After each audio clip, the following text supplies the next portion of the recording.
If you are growing plants without understanding your soil, you are making decisions blindly and limiting your results without even realizing it. In this video, you will learn exactly how to test your soil at home step by step, including pH, texture, and organic matter evaluation. These are the 3 most important indicators you need to understand before improving soil, adding nutrients, or planting anything in your system.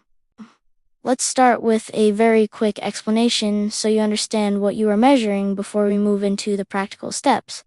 Soil pH determines how available nutrients are to plants and directly affects how well your crops can grow.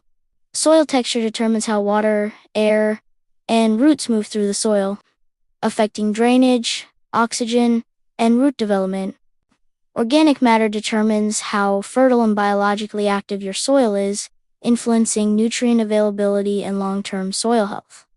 Now we move directly into how to test each of these factors step by step using simple tools and methods. Part 1. How to test soil pH. The most accurate way to measure soil pH at home is by using a digital pH meter designed for soil or liquid testing. Reliable brands include Apra, Blue Lab, or Henna instruments, which provide consistent readings compared to cheaper, unreliable meters. You will also need distilled water, a clean container, and a spoon or stick for mixing your soil sample. Step 1 is collecting a representative soil sample from your growing area. Do not take soil from only one spot because soil conditions can vary across small distances. Instead, collect small samples from multiple areas and combine them into one mixed sample. Step 2 is removing debris, such as rocks, roots, or large organic material from the sample. This ensures that your measurement reflects the soil itself and not external materials. Step 3 is preparing the soil solution by mixing 1 part soil with 1 part distilled water. Use distilled water because tap water can affect the pH reading due to dissolved minerals. Step 4 is mixing the solution thoroughly and allowing it to sit for about 5 to 10 minutes. This allows the soil particles to interact with the water and stabilize the pH reading. Step 5 is inserting the pH meter probe into the liquid portion of the mixture. Wait until the reading stabilizes before recording the value. For most crops, a pH range between 6.0 and 7.0 is considered ideal. If the pH is too low, the soil is acidic and may limit nutrient availability. If the pH is too high, the soil is alkaline and can also cause nutrient lockout. Now let's move into how to adjust pH based on your results. To raise pH, you can add materials such as agricultural lime or wood ash in controlled amounts. To lower pH, you can use elemental sulfur or organic materials like compost and peat moss. Always adjust gradually and retest after changes to avoid overcorrection. Part 2. How to test soil texture. Soil texture determines how water drains, how air circulates, and how roots grow within the soil structure. The easiest method to test soil texture at home is the jar test. You will need a clear glass jar, water, and a soil sample.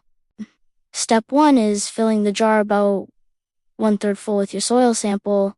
Step 2 is adding water until the jar is almost full. Step 3 is sealing the jar and shaking it vigorously for about 1 to 2 minutes. This breaks apart soil particles and distributes them evenly in the water. Step 4 is placing the jar on a flat surface and allowing the soil to settle. Heavier particles like sand will settle first, followed by silt, and then clay. After several hours, you will see distinct layers forming in the jar. Measure the thickness of each layer to determine the percentage of sand, silt, and clay. A balanced soil, known as loam, contains a mixture of all 3 components. If your soil is too sandy, it drains too quickly and may not retain nutrients effectively. If your soil is too clay-heavy, it retains too much water and limits oxygen availability.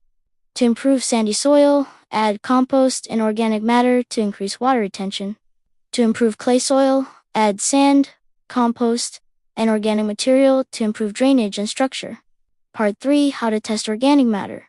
Organic matter is critical for soil fertility because it provides nutrients and supports microbial life. One simple method to estimate organic matter is visual inspection combined with physical testing. Step 1 is observing the color of your soil. Dark soil usually indicates higher organic matter, while light-colored soil often indicates low organic content.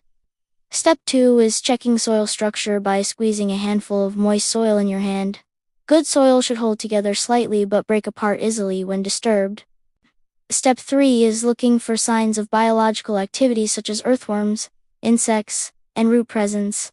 Healthy soil typically contains visible life and organic material in various stages of decomposition. For a more precise test, you can send soil samples to a laboratory for professional analysis. Organizations like the USDA and local agricultural extensions offer soil testing services. These tests provide detailed information about nutrient levels, organic matter, and soil composition. How to apply your results. Once you have tested pH, texture, and organic matter, you can begin improving your soil step by step. If pH is incorrect, adjust it gradually using the methods described earlier. If texture is unbalanced, add appropriate materials to improve drainage or retention. If organic matter is low, add compost regularly to improve soil fertility and structure. Do not attempt to fix everything at once because soil improvement is a gradual process. Make adjustments, observe results, and continue improving over time. Common mistakes. One common mistake is using unrepresentative samples, which leads to incorrect conclusions about soil conditions.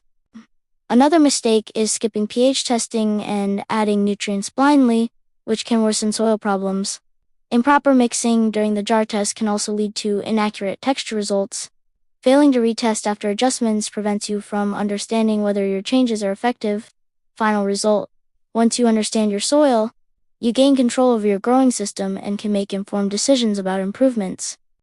This is one of the most important steps in sustainable farming because it allows you to optimize resources and increase productivity.